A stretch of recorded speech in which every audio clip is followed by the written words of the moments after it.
Hello, I'm Donna Bush with your CIGTV News Update. Glad you could join us.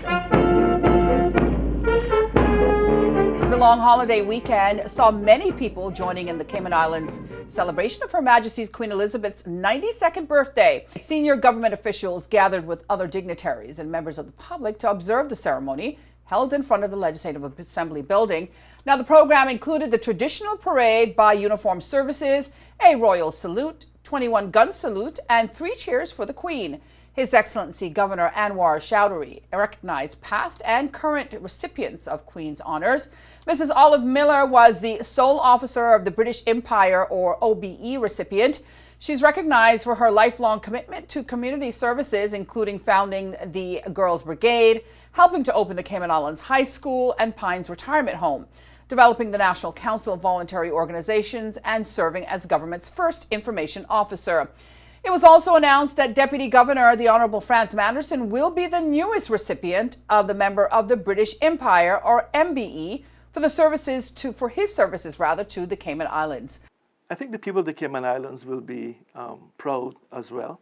I have enjoyed a lot of support during my time as Deputy Governor, but I want people to understand that they helped me receive this as well. This is not something that I did on my own. I've had great support. I've had great role models. I have a great group of chief officers who have worked with me. So I would like people to celebrate this as their award as well. I have not done this by myself. Deputy Governor Manderson is the 3rd person in his family to be honored. His mother and uncle were previously honored with Her Majesty's awards. Additionally, 3 young people were presented with the Duke of Edinburgh Gold Awards. Parade contingents included the Royal Cayman Islands Police Band and detachments from the Royal Cayman Islands Police Service, the Cayman Islands Fire Service, Her Majesty's Prison Service, the Veterans, Girls Brigade, Scouts, and the Cadet Corps. And you can watch the entire Queen's birthday celebrations only here on CIGTV starting at 8 o'clock tonight.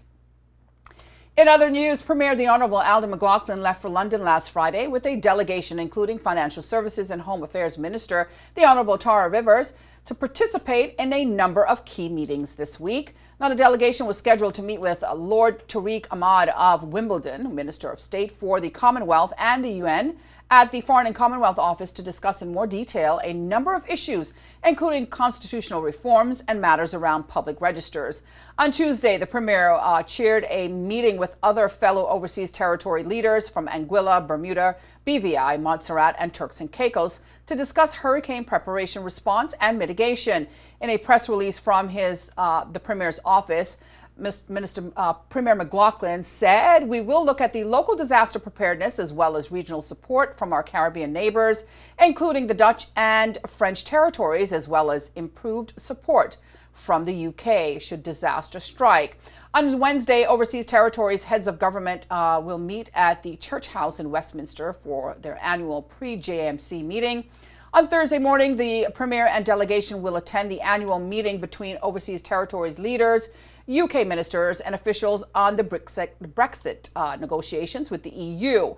Premier McLaughlin added that this year, top of the agenda is our constitutional relationship with the UK, which I lobbied to get added to the agenda following the recent vote in the House of Lords regarding the sanctioning and anti-money laundering bill. The delegation returns to the Cayman Islands this coming Friday.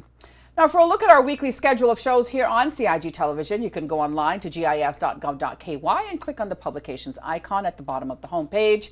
If you missed today's news update, you can go to the Cayman Islands Government Facebook page as well as the CIG Television YouTube channel. With your CIG TV News Update, I'm Donna Bush, as always, thanking you for joining us. Hoping you'll do the same again tomorrow. Until then, have a safe and enjoyable night.